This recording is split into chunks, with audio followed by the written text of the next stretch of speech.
Hello, my name is Kayla Samnath, and this is my Leadership Scholar presentation for Info 282 for the 2016 spring semester. Today, I will be talking to you all about Peter Vaill. First, I'm going to give you some background information. Peter Vaill has a BA from the University of Minnesota. He has an MBA and a DBA from Harvard Business School. He's worked in U.S. government agencies, universities, and renowned businesses. Due to his success in these types of organizations, he's even traveled the world. He's been to Great Britain, France, Japan, Iran, and Egypt. From 1985 to 1988, Peter Vaill was the editor of Organizational Dynamics. Since 1990, Vaill has been a member of the Board of Governors of the Center for Creative Leadership. Vaill is also a member of the Academy of Management, Organizational Behavior Teaching Society, and the National Organization Development Network. Here's a brief timeline of Vail's work. Although he's co-authored numerous articles and books, I have chosen to focus on his standalone published works. Vail's primary time frame for his work is the late 80s to the early 2000s. All of his works have one common theme: management and leadership. For this presentation, I will be focusing on his 1996 works, Learning as a Way of Being, Strategies for Survival in a World of Permanent White Water. One of his main points of this whole text is how we engage and prepare for continual learning. To Vaill, continual learning is what completely embodies a successful leader. Before we go into Vail's understanding of leadership, let's first define what permanent white water even is. It is the subtitle of his book, and the phrase is actually repeated in previous Peter Vaill works. So, permanent white water, according to Vaill, is the complex, turbulent, ever-changing environment in which we are all trying to operate. And as you can see, I included an image of some turbulent waves, and the title on that picture is Welcome to Permanent Whitewater, where the only constant is change. And that's absolutely true when it comes to Peter Vail's idea of leadership. So, Vaill gives 5 characteristics of permanent whitewater. First is that they're full of surprises. These surprises are typically not planned or expected. Second, permanent white water produces novel problems. By novel, Vaill means that these are catastrophes that were never ever on the drawing board. They were never imagined. They weren't even considered as something that could be a consequence. Third, permanent white water features events are messy. By this, Vaill means that sometimes whitewater events can't be easily delegated. He uses the example of a lawsuit against an organization. These types of issues have numerous ramifications for every individual in the organization. Fourth, these types of events can be quite costly. And fifth, permanent whitewater make managers and leaders question if they could have done anything different. They begin to ask themselves if the situations really could have been anticipated, and if they really could have been anticipated, what can they do to make sure that these issues never happen again? According to Vaill, permanent whitewater issues are key to becoming a successful leader and a successful learner. So let's get into Vail's idea of learning. He defines learning as changes a person makes in himself or herself that increases the know why, the know what, and the know how the person possesses with respect to a given subject. So if you're a little confused, let me clarify a few phrases that Vaill uses. The know how is the ability to do something. The know what is whether continual learning plays such a crucial role to Vail's idea of leadership. This leads him to explore the traditional institutional learning model and evaluate how well it tackles permanent whitewater issues. He criticizes the institutional learning model because it does not demonstrate what effective leaders need to know. Rather, it jams other people's ideas, goals, or even experiences down learners' throats. He disagrees with the goal directedness. He argues that the real goal is not that of the learner, but the teacher or some other authority figure. Vaill makes the point in saying that traditionally, the more books read, papers written, classes taken, and research means that greater learning has occurred. Peter Vaill couldn't disagree with this more. He feels as though you learn greater through experience. Leaders cannot learn necessary qualities while in class. Rather, they learn it on the job through their own experiences. Vaill also makes the point of discussing the physical setting of institutional learning. He argues that it does not foster working together or even interaction with one another. He feels as though this undermines learning to be a leader. Learners are expected to constantly follow the rules. It's implied that learners are meant to be alone and on their own.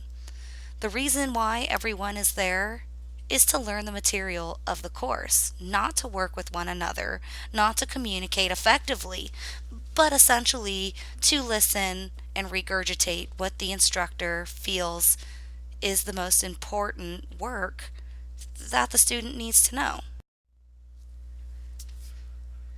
Vaill stresses the point of learning as a way of being, hence the title of his work. He refers to them as LWBs, and they have two main characteristics. Typically, they're not included in any institutional learning canon. In relation to permanent whitewater, these LWBs have the most impact. Vaill provides us with 7 qualities of learning as a way of being. Those are self-directed learning, creative learning, expressive learning, feeling learning, online learning, continual learning, and reflexive learning. Vaill says, and I quote, "The challenge is to envision learning as a way of being, to imagine how those 7 notes can interweave and enrich each other in our learning and in the leading of managerial leaders." Now, let's get right into Vail's definition of leadership. He refers to leaderly learning, which he defines as the learning that leaders and managers experience, which is an ongoing process while on the job. Managerial leadership is not learned, rather, it is learning. Seeing as we are constantly learning ways to organize, manage, and lead human beings, it makes sense to say that it's an ongoing process that is forever changing and forever having an impact on our values and how we learn to lead people. Vaill goes into some of the challenges leaders have based on human behavior in organization. First, leaders must examine their own assumptions about human beings. They learn those assumptions through massive amounts of literature that's published. There becomes issues with the interpretation of these published works and how they can be applied to the real world. Managerial leaders need to have a strong action focus. They also need to have a strong balance of objectivity and subjectivity. Managerial leaders need to have a broad understanding of how several thousand people might react to a new policy. The large variety of contexts to which any basic idea can be applied is also a challenge for any leader. It is their job to interpret and apply what they know necessary to achieve the specific task. Because human behavior plays a crucial role in leadership, Vaill expresses the need for cultural unlearning. When having a leadership role in any type of organization, One must know enough about other cultures involved so that they can solve problems more effectively. Vaill brings up the fact that there are an infinite number of cultures and subcultures, so no one can truly be prepared for every cultural challenge. Although individuals can do research on a culture or take a course, this does not make them more prepared than anyone else.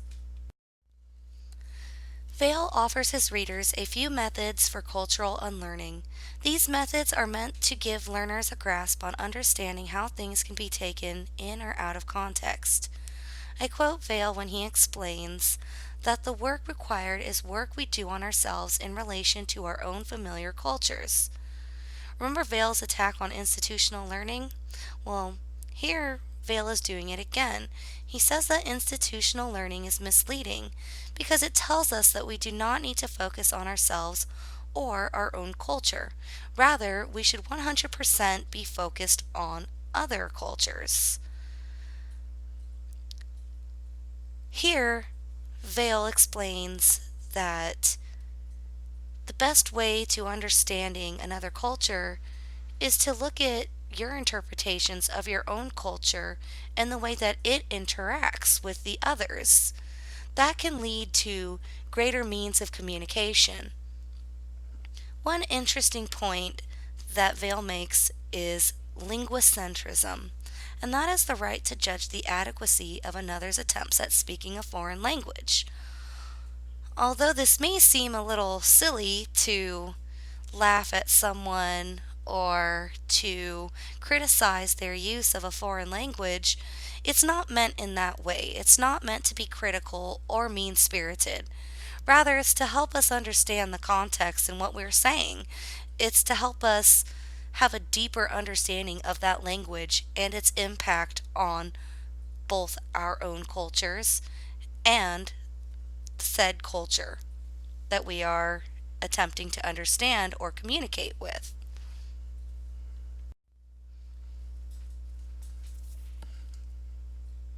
Vaill next discusses the role of spiritual learning in leadership. He describes it as much more than just a belief in a higher power. Spirituality is a decision to search beyond what one can do to or on or within oneself. In times of confusion, fear, loss, and doubt, humans turn to other sources for meaning and inspiration. Vaill explains that spirituality is the willingness to enter into a process of dialogue about meaning within oneself and others, to stay with it over a period of time, and to remember that rather than debate the absolutes of who is right, we all need to learn to think and communicate more.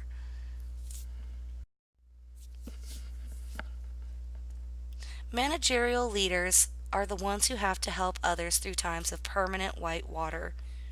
They inspire others and can stay clear within their mission and purpose despite external factors. And they also have the ability to keep members in touch with one another. I have included a visual called The Three Perspectives of Spirituality and Performance. As you can see, spirituality can contain employee well-being, sense of meaning and purpose, sense of community and interconnectedness. This all results in increased productivity and performance. In conclusion, Peter Vaill explores managerial leadership through a series of continual learning principles. This allows us to traverse the permanent whitewater events that occur. Utilizing traditional institutional learning is no longer viable in the realm of leadership and management. The ability to continually learn through experience is the key to successful leadership. A leader is always learning, whether it be about the people who work under them or perhaps partners from another country. Leaders need to remember to value their own experiences rather than some textbook theory they've learned through taking courses. Having spirituality assists leaders in keeping their followers productive and happy and able to communicate. Once they have effective communication, then they will be able to stay level-headed when in times of permanent white water. Thank you everyone for your time and your patience. Once again, My name is Kayla Samnath, and I hope you enjoyed this presentation about Peter Vail's concept of continual learning as a form of leadership and management.